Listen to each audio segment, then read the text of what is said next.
Muito bem, voltamos a falar direto da página do Jornal Visão Espírita no YouTube e no Facebook para mais uma gota de Espiritismo. Hoje, gotas do Evangelho no lar, a visita de Jesus em nossa casa. E a gente vai fazer o circuito completo aqui com você, que normalmente faz sozinho ou sozinha o Evangelho na sua casa, só você que professa a fé espírita, por exemplo.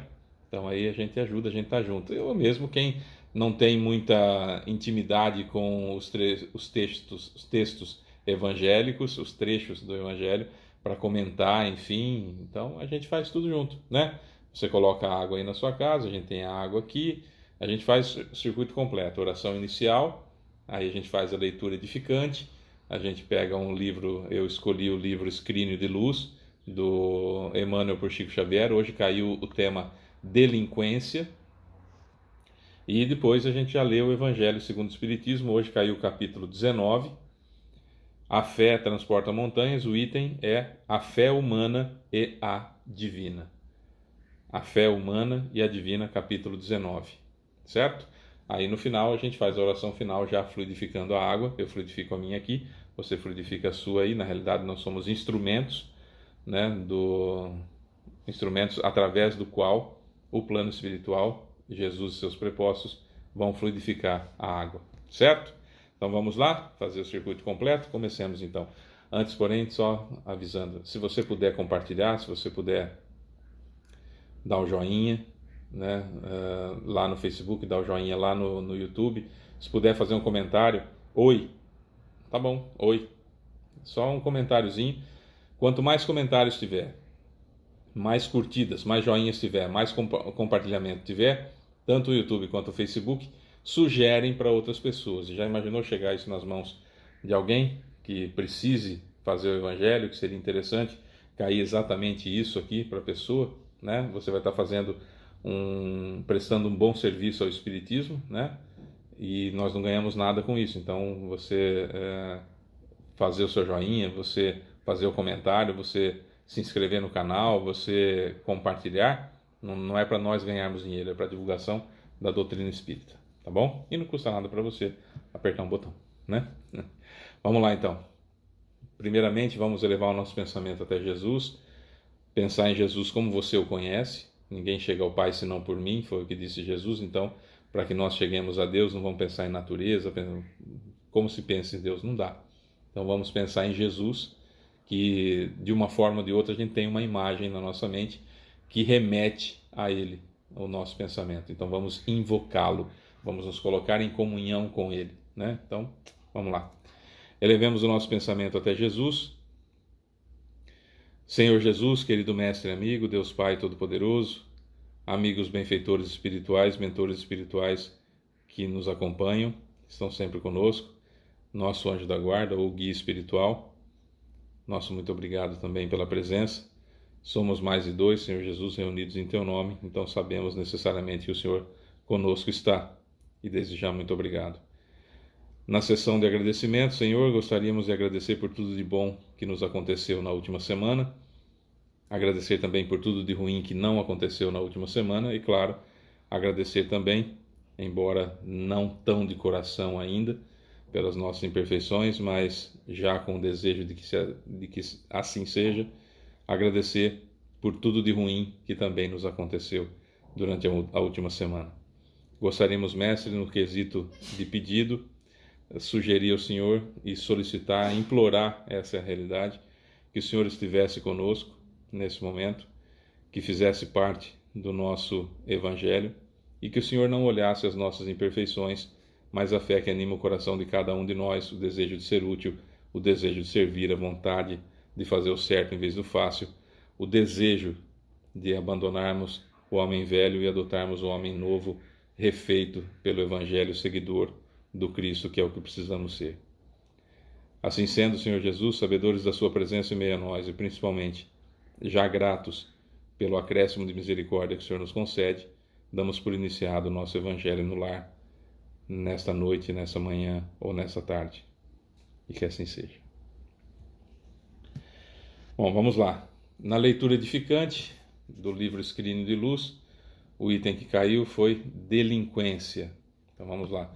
A gente vai ou lendo tudo e comentando, ou lendo e comentando, a gente vai conversando sobre o assunto. Vou colocar a água um pouquinho para cá e aí já já a gente volta com ela para fluidificação. Delinquência. Examinando de frente os erros e deficiências que ainda nos caracterizam a tela social no caminho humano, o delinquente confesso é quase sempre o fruto envenenado que, inadvertidamente, ajudamos a surgir e a amadurecer na plantação de nossos próprios desajustes. Antes de sentenciá-lo apenas de efeitos imprevisíveis, deixa que a compaixão te inspire o juízo inseguro, para que te não falte a bênção da piedade no dia em que a sombra te venha bater à porta. Lembra-te de que, diante da lei, a criminalidade não é apenas aquela que comparece à barra dos tribunais, que o mundo improvisa.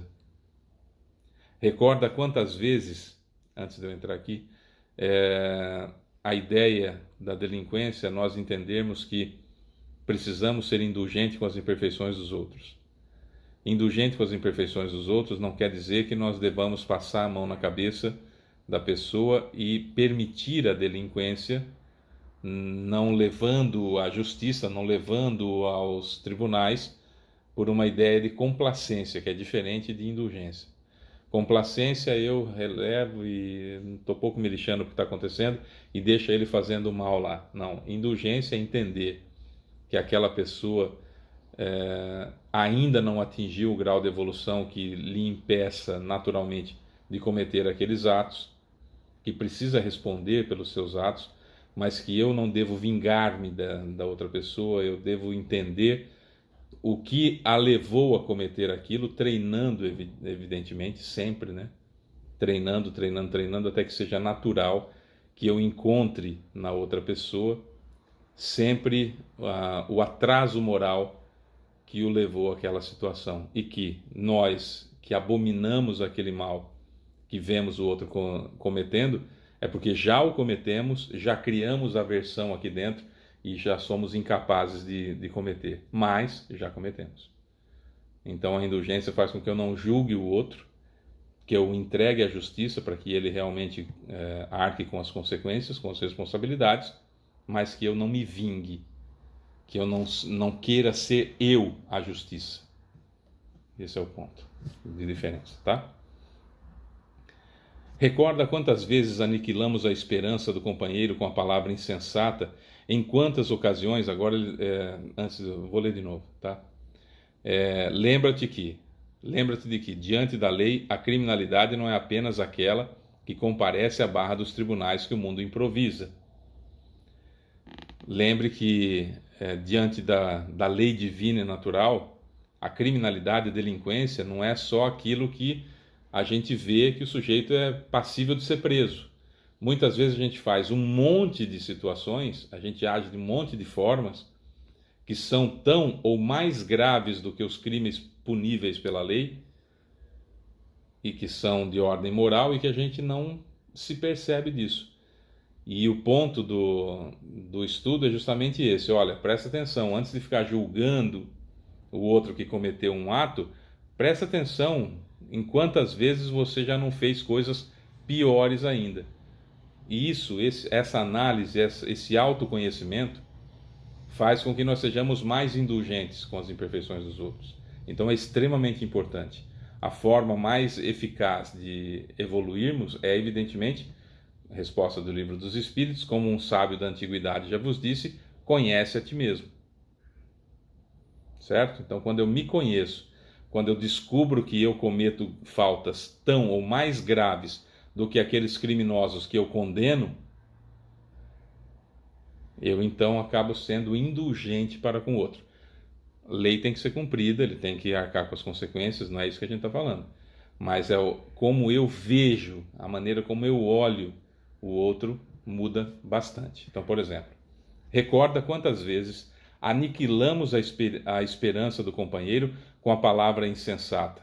Em quantas ocasiões teremos eliminado a lavoura promissora da fé no espírito dos semelhantes com a lâmina do mau exemplo, e rememora as múltiplas estradas em que a alegria dos outros terá desaparecido ao contato dos raios destruidores da nossa intemperança mental. Olha quanta coisa nós podemos ter feito que são tão graves quanto por exemplo, matar uma pessoa, aniquilar a esperança de alguém, abalar a fé da pessoa com o nosso mau exemplo,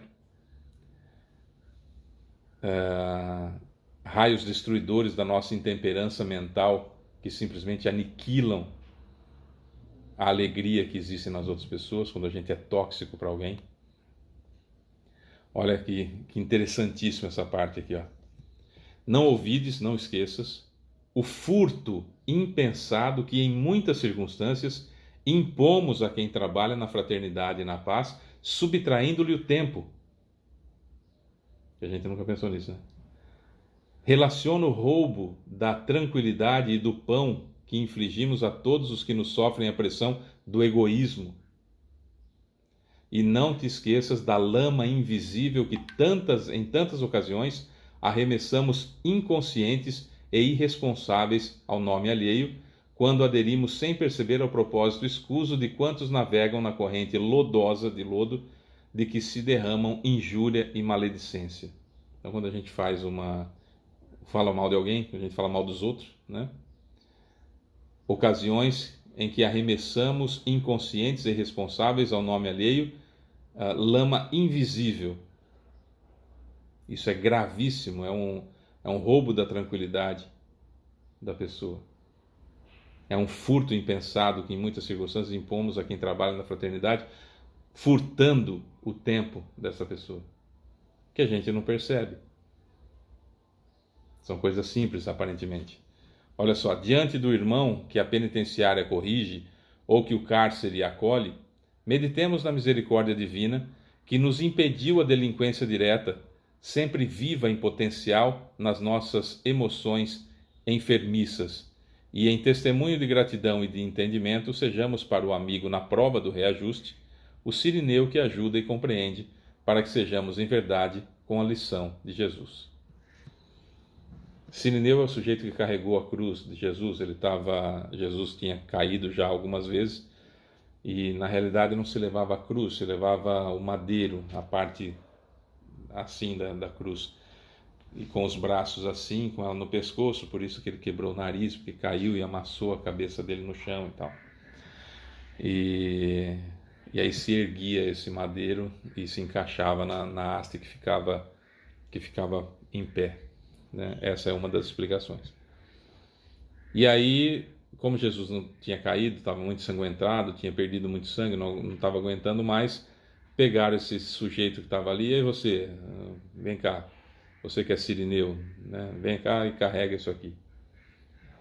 E aí Jesus foi do lado, agradeceu, ele foi do lado, cambaleando, enquanto o cara levava a cruz ou o madeiro, enfim. Quando nós virmos um criminoso, quando nós virmos alguém nas penitenciárias, presos, enfim, porque cometeram algum deslize, nós precisamos meditar na misericórdia divina que nos impediu a delinquência direta, nós não estarmos naquele lugar lá, que nós já passamos por isso em outras encarnações e agora estamos livres disso, mas que isso sempre está dentro da gente ainda. Muitos de nós lutamos muito contra as más inclinações de reagir, de agredir, de fazer o mal, de furtar. Muitos de nós temos muitas delinquências ainda dentro da gente que a gente luta todo dia contra. Mas não podemos esquecer de jeito nenhum o tanto de coisas que nós temos ainda ruins dentro da gente.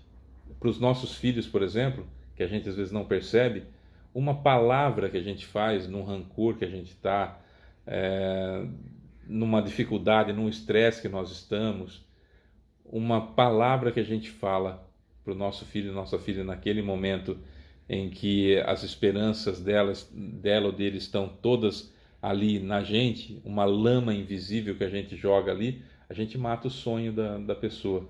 É mais grave do que, para nós espíritas que já temos conhecimento, é mais grave do que matar o corpo. Mais grave do que matar o corpo. Uma educação castradora, de pais e mães castradores, é gravíssimo para a criança, é mais grave do que o furto, do que o roubo, do que o sequestro, é muito mais grave, porque é uma vida inteira de problemas que essa criança vai ter. Pais e mães super protetores, e que tudo é lindo, tudo é bonito, tudo é maravilhoso, tudo é brincando de boneca. Não vê o filho como espírito milenar, filho ou filha como espírito milenar que precisa de corrigenda, que precisa ouvir os nãos com carinho, que precisa sentir a frustração com carinho, porque a vida não vai fazer isso com carinho, né? Do equilíbrio que precisamos ter na hora de fazer a educação dos nossos filhos, nem tanto ao céu, nem tanto à terra, esse equilíbrio que nós temos que buscar. Nós podemos ser delinquentes e estragarmos a vida dos nossos filhos, ou nós podemos ser os companheiros ideais que os filhos querem que nós sejamos, ou queriam que nós fôssemos desde quando estávamos lá no plano espiritual. E é uma linha bem tênue. Ah, Fábio, mas quando meu filho faz um desenho na escola, que é um garrancho, que é um monte de risquinhos, eu acho aquilo lindo e eu falo para ele que eu fiquei muito contente. Fale, isso é extremamente importante. Isso é extremamente importante. O reconhecimento pelo esforço é extremamente importante. É extremamente importante dizer para a criança o quanto ela é importante. Mas é importante dizer para a criança também que ela não é a pessoa mais importante do mundo, para que ela não cresça se sentindo a pessoa mais importante do mundo, e quando chegar na adolescência ela descobrir que não é, ela entrar num conflito muito grande e nós termos prejudicado os nossos filhos ao invés de tê-los ajudado. Ah, Fábio, então se eu vir um talento que meu filho tem, eu não devo investir e falar que ele está fazendo muito bem? Deve, lógico que deve, porque nós precisamos potencializar aquilo de bom que a criança tem. Por isso que eu falei do equilíbrio. Então é importantíssimo. Ah, meu filho tem habilidade para dança. Incentive-o, coloque-o na escolinha de dança o mais breve possível, se esforce para isso. Se esforce, dê mais de você para que seu filho, sua filha tenha condições disso. Ótimo, excelente, extraordinário. Só não enfie, não incuta na cabeça, incute, não coloque na cabeça da pessoa, da criança, que ele é o melhor dançarino do mundo. Incentive-o o máximo possível, trabalhe sua autoestima o máximo possível, mas não crie o auto-engano. A autoestima é muito importante, o auto-engano não. Não induza o filho, a filha ao auto-engano de achar que é o melhor do mundo em tudo que faz. Mas crie a autoestima suficiente para que a criança saiba, como criança e principalmente quando chegar à fase adulta, que é capaz de fazer muito bem as coisas se se esforçar. E que tem habilidades naturais como todo mundo tem. E que se quiser ser o melhor do mundo, vai ter que se esforçar. Que sem esforço não existe absolutamente nada. Perceber a sutil diferença? Autoestima e auto-engano?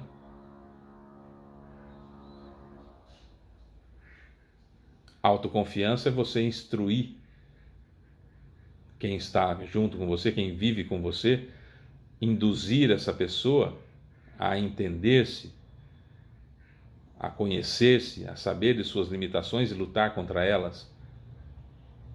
Auto-engano é fazermos de conta criarmos na pessoa a falsa ideia de que ela é perfeita, de que tudo que ela faz é absolutamente brilhante.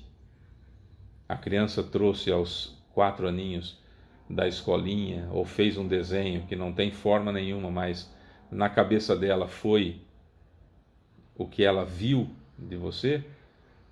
Isso é lindo, isso é maravilhoso, emociona a gente, isso é ótimo. Daí a enfiar na cabeça da criança que aqueles riscos que ela fez torna-a mais talentosa do que Picasso, tem um passo muito grande. Aí é auto-engano. Ah, mas meu filho tem jeito para pintura, para desenho. Incentive-o o máximo possível. mas não crie o auto-engano de que ele é o melhor do mundo sem esforço nenhum, simplesmente porque fez um desenho. Perceberam a diferença sutil? E esse é um ponto extremamente importante. Às vezes nós julgamos alguém que está preso porque cometeu um crime, cometeu um roubo, cometeu um furto, cometeu alguma situação desse tipo, e a gente automaticamente já critica, acha que aquela pessoa tinha que morrer, sou a favor da pena de morte, sou a favor da injeção letal, sou a favor da cadeira elétrica, tem que fuzilar, tem que matar, bandido bom é bandido morto, como se apregoou muito nos últimos anos no Brasil, através daquela figura nefasta que governou o país e incentivou o pior de cada um dos brasileiros que se identificam com ele. Essa ideia de bandido bom e bandido morto, o que dizer às pessoas que matam a esperança dos outros, que através do preconceito tornam a vida do outro pior? Quando você tem um preconceito, quando você tem, por exemplo, uma homofobia, você está contribuindo para os assassinatos de homossexuais. Está. Porque você está fomentando o preconceito e os extremistas vão entender que é natural matar aquele sujeito que é diferente. Como se todos nós fôssemos iguais, né? Nós somos todos diferentes, aliás, é isso que nos irmana, que somos todos diferentes. Ah, Fábio, mas eu sou contra casamento de homem com homem, mulher com mulher. Você é homem? Então não case com homem. É um direito seu. Você é mulher? Então não case com mulher. É um direito seu.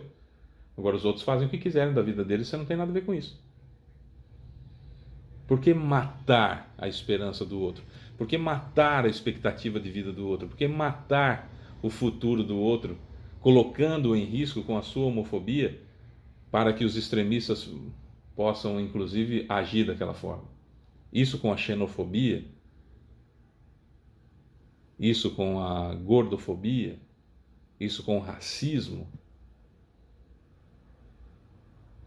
certo? Então vamos lá, se bandido bom é bandido morto, não vai sobrar ninguém, porque todos nós somos delinquentes em algum grau.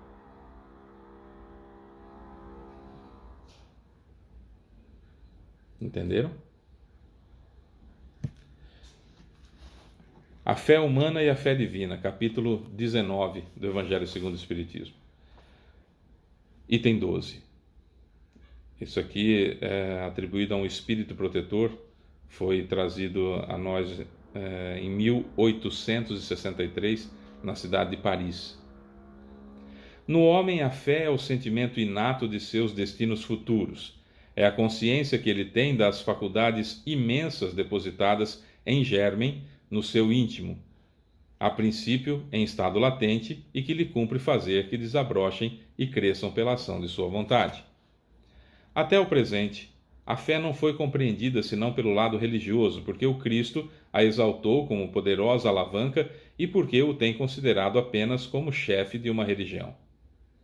Entretanto, o Cristo que operou milagres materiais mostrou por esses milagres mesmos o que pode o homem quando tem fé, isso é, a vontade de querer e a certeza de que essa vontade pode obter satisfação.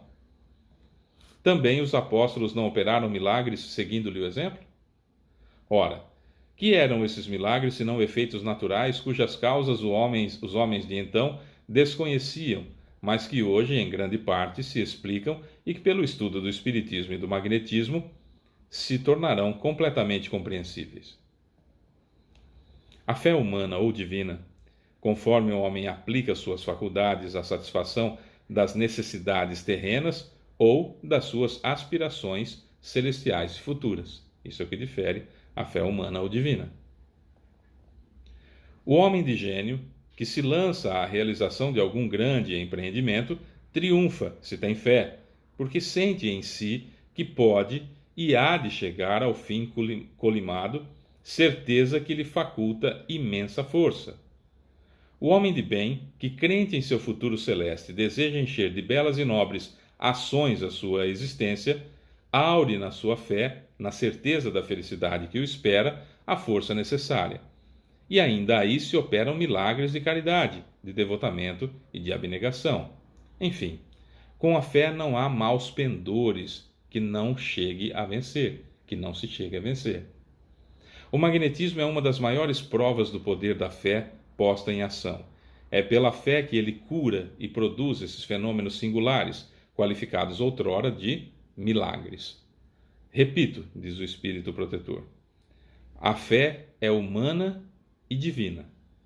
Se todos os encarnados se achassem bem persuadidos da força que em si trazem, e se quisessem pôr a vontade a serviço dessa força, seriam capazes de realizar a que até hoje eles chamaram prodígios, e que, no entanto, não passa de um desenvolvimento das faculdades humanas. Um Espírito Protetor, Paris, 1863. Quando eu conheço, quando eu tenho conhecimento, quando aquilo que eu pensei, que eu gerei como força-pensamento, eu busquei conhecimento para entender aquilo, porque força-pensamento a gente produz desde que a gente começou a encarnar. Quando eu vou buscar esses conhecimentos para entender aquilo que eu estou gerando, por que é que eu estou gerando aquele pensamento, o que é ideoplastia, quando eu conheço as minhas deficiências, quando eu conheço as minhas mazelas, quando eu conheço o mal que está em mim, eu começo a resolver essa situação e evoluo. Quando eu paro de me preocupar com a vida do outro, se ele é casado com homem, se ela é casada com mulher, se ele é gordo, se ele é magro, se ela é gorda, se ela é magra, se ele é do mesmo país que eu, se ele é do mesmo estado que eu, se ele tem a pele da mesma cor que a minha, se é homem, se é mulher. Quando eu paro de tentar rotular as pessoas dessa forma e começo a me preocupar com o que é realmente importante, que são as formas de tirar o delinquente que eu sou de dentro de mim, com essa fé raciocinada, chamada Espiritismo, eu consigo. Quando eu fizer isso, quando eu parar de me preocupar com o defeito das outras pessoas, porque são problemas delas, e aquilo que de repente eu possa achar que é um defeito de personalidade no outro é apenas um preconceito ou um preconceito da minha parte, e que eu não devo julgar os outros, ponto, acabou. Eu devo sempre ter um ombro à disposição do outro, seja ele quem for. Quando eu fizer isso, eu vou ter dado um grande passo rumo à minha própria evolução. E quanto mais eu me aproximar, quanto mais passos eu der rumo à minha evolução, menos delinquente eu sou, maior é a minha fé e menos julgador dos outros eu passo a ser. Olha que coisa interessante. Quanto mais fé raciocinada, quanto mais eu penso, quanto mais eu evoluo, quanto mais eu me preocupo com as mazelas que estão dentro de mim, ao invés de ficar tomando conta da vida dos outros, mais eu evoluo, mais eu cresço, mais eu tiro de dentro de mim a delinquência que eu ainda possuo. Olha que extraordinário que é o Espiritismo. Jesus já trouxe isso faz 2000 anos. Tá, nós não aprendemos. O Espiritismo está aí há 166. E nós não aprendemos ainda. Não tem problema, vamos começar hoje. Fábio, mas tem gente que já começou. Para de prestar atenção nos outros nesse sentido. Ah, mas o Chico Xavier tinha o Emmanuel. Tá, faça por merecer ter um Emmanuel. Porque foi assim que aconteceu. O Chico Xavier só tinha o Emmanuel ajudando porque ele tinha merecimento para isso e era um trabalho conjunto dos dois. Se você não tem ainda um espírito do porte de Emmanuel ajudando você, de duas uma. Ou você não evoluiu o suficiente para isso, ou Deus errou. Escolhe. Se a gente for orgulhoso e vaidoso, a gente vai falar assim: não, Deus não erra, mas será que não aconteceu alguma coisa? Não há privilégios, tá? Deus é infinitamente bom? É infinito bom, sim, mas é infinito justo. Então não há privilégios. Ninguém é privilegiado. Ah, eu tenho muito mais do que eu mereço. Mentira, porque senão Deus estava te privilegiando. Percebe?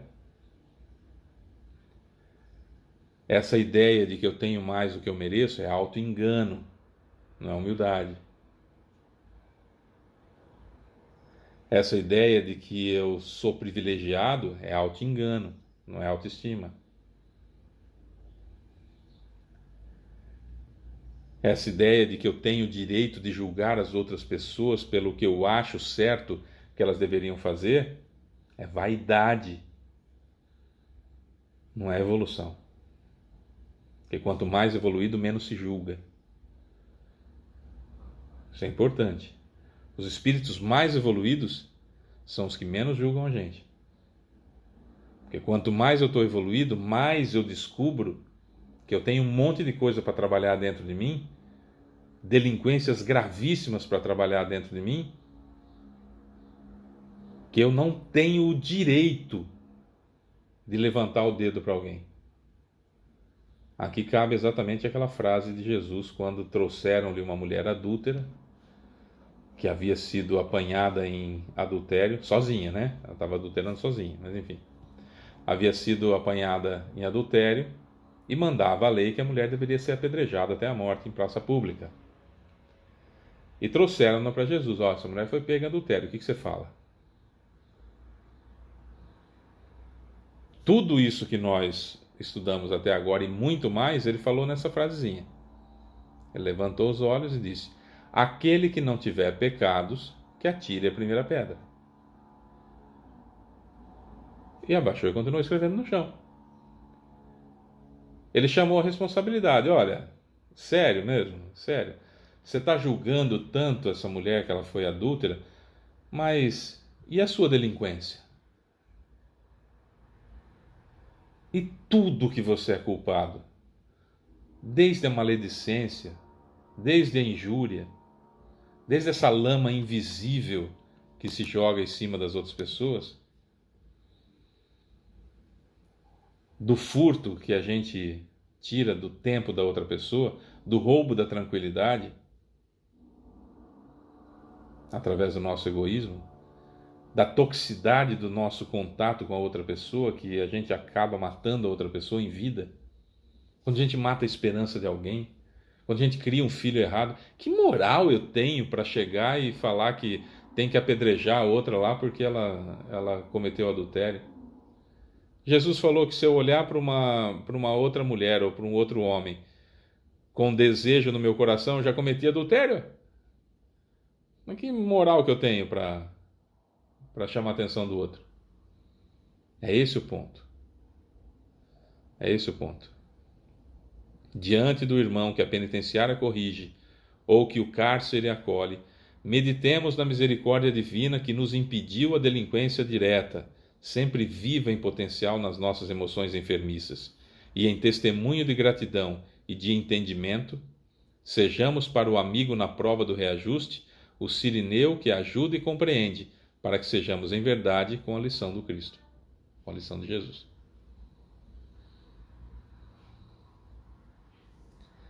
Ah, Fábio, mas é errado ser homossexual. Quem falou? Eu vi recentemente uma pessoa dizendo assim: essa história de pronome neutro, isso é um absurdo. Falar todos, todas, todes, todos, todas e todes. É um absurdo, porque a língua portuguesa, quando veio do latim, no latim existia os três gêneros, não é? As três formas. Todos, todas e todes. O pronome neutro existia em latim. E foi convencionado, quando se criou a língua portuguesa, que o todos no substantivo masculino já englobava todo mundo. Mas quem fez isso eram homens. E numa época mais antiga que hoje, e mais machista do que é hoje ainda, quando nem se entendia o que era machismo. Sabe aqueles tontos de internet, inteligentinhos de internet, que vêm defender o indefensável e querem usar um exemplo? Não, mas no latim tinha, mas quando passou do latim para o português, foi abolido porque decidiu-se que o substantivo masculino abrangesse todo mundo. Mas foram homens que fizeram isso numa sociedade absurdamente machista, como é hoje. Imagina a época que surgiu a língua portuguesa. Então, quem é imbecil a esse ponto de querer argumentar, que pelo menos estude, não é? Porque está fomentando a misoginia, que é o ódio contra a mulher. Que a mulher está querendo, está cheia de mimimi, que onde já se viu. As mulheres querem igualdade desde que seja na diretoria da empresa, mas elas não querem igualdade quando vão descarregar um navio como estivador, colocando o saco de 60 quilos na cabeça. É claro, porque não tem compleição física para isso. É só uma maneira de fomentar que ainda mantenha-se vivo o machismo, que é responsável pela morte de mulheres todos os dias, no mundo todo, e no Brasil um absurdo de feminicídio que acontece. Então, quando você defende uma ideia desse tipo, você está cometendo assassinato por tabela. Quando você é xenofóbico, você é delinquente por tabela. Você ajuda a fomentar a violência e tudo que ela encerra, psicológica e física, àquelas pessoas que não têm a mesma nacionalidade ou que são da mesma nacionalidade, como no caso do Brasil, entre nordestinos e sulistas. Que é um absurdo. Quando você é homofóbico, você está sendo coautor, ou no mínimo corresponsável, com cada assassinato de homossexual que acontece. Porque você mantém vivo a homofobia. Mantém viva a homofobia. Você quer ver um meio de manter a delinquência que a gente não percebe e a gente quer julgar os outros e é delinquente? Piada de bichinha. Esse estereótipo que se cria em torno do homossexual mantém viva a ideia da homofobia. E tudo de grave que ela encerra. Nossa, Fábio, mas uma piadinha simples? Não é uma piadinha simples, bem.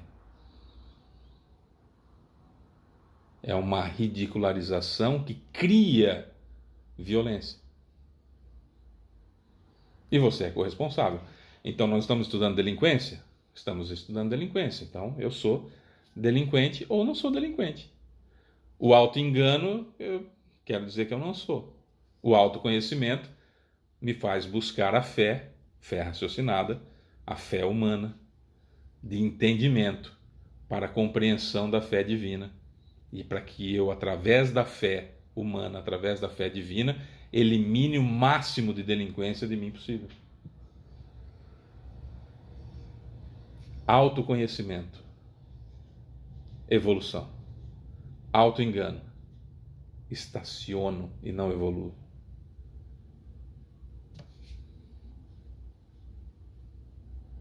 Autoconhecimento, busco cada vez mais a fé para me melhorar cada vez mais.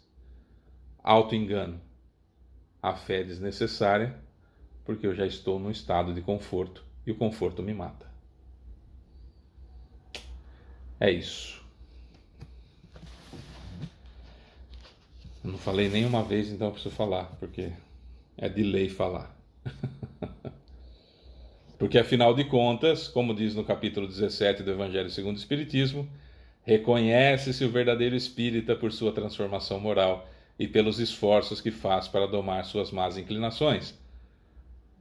Reconhece-se o verdadeiro espírita por sua transformação moral. Descobriu que é errado, para de fazer. Descobrimos um monte de coisa que é errado hoje, né? Para parar de fazer. E pelos esforços que faz para domar as suas más inclinações. Lutar contra o fácil, aquilo que a gente faz toda hora e que a gente já descobriu que é errado. Para que eu mude, para que eu faça a transformação moral, eu preciso me autoconhecer. Se eu não souber que está errado, como é que eu vou parar de fazer? E para domar as minhas más inclinações, para eu lutar contra aquele mal que eu faço, eu preciso da fé raciocinada, da fé entendida, para ter uma razão pela qual lutar contra as minhas más inclinações. Porque se eu não sei que existe a reencarnação, ou eu acho que não existe a reencarnação, por que eu vou lutar contra as minhas más inclinações? Agora, se eu sei como de fato existe a reencarnação, eu quero lutar o máximo contra as minhas más inclinações, porque eu quero estar muito melhor na próxima. Não é? E na próxima, e na próxima. Hoje melhor que ontem, amanhã melhor que hoje, e assim sucessivamente. Sem fé, isso não acontece. E sem o autoconhecimento, eu não descubro quão delinquente eu sou para utilizar a fé para me mudar, para me modificar. Reconhece-se o verdadeiro espírita por sua transformação moral e pelos esforços que faz para domar suas más inclinações. É isso. Vamos fluidificar a água. Os mentores, os benfeitores espirituais vão fluidificar a água aí na sua casa através das suas mãos.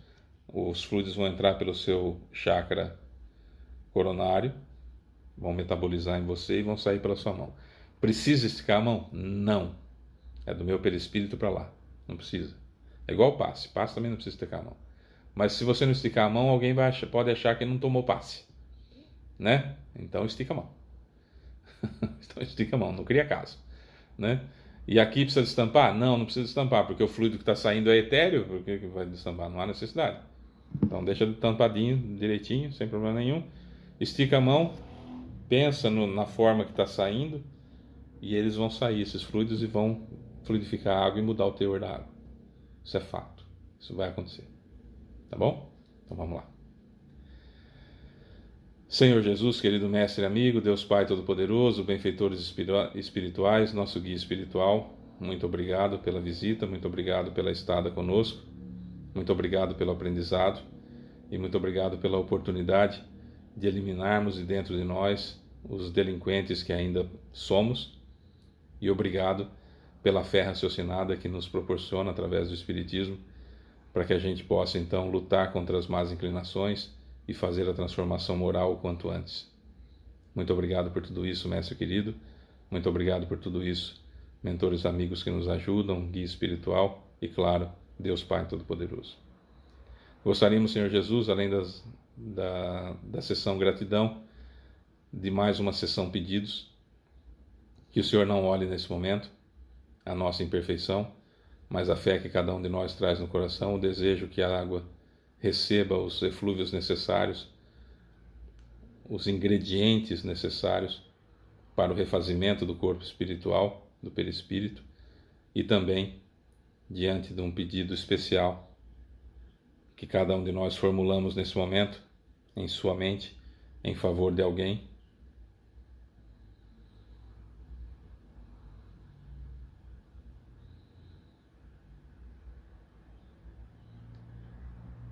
Do fundo do coração te pedimos isso, então, mestre querido, apoiados, é claro, no acréscimo de misericórdia e não por nosso merecimento. E que o Senhor possa, então, usando dessa misericórdia, impregnar essa água com os eflúvios necessários ao refazimento daquelas pessoas que nós pensamos agora. Sabedores da sua presença em meio a nós, Senhor Jesus, e já gratos porque sabemos que recebemos tudo o que pedimos, dentro, claro, das necessidades de cada um, já vos agradecemos, bem como a todos aqueles que aqui estiveram conosco, nesse Evangelho no Lar, nessa visita de Jesus à nossa casa. Um beijo enorme no coração e que assim seja. É isso, meus amores. Semana que vem a gente está de volta com mais uma gota de Espiritismo Evangelho no Lar. Eu sou Fábio Pereira. Um beijo para você que fica. Tchau.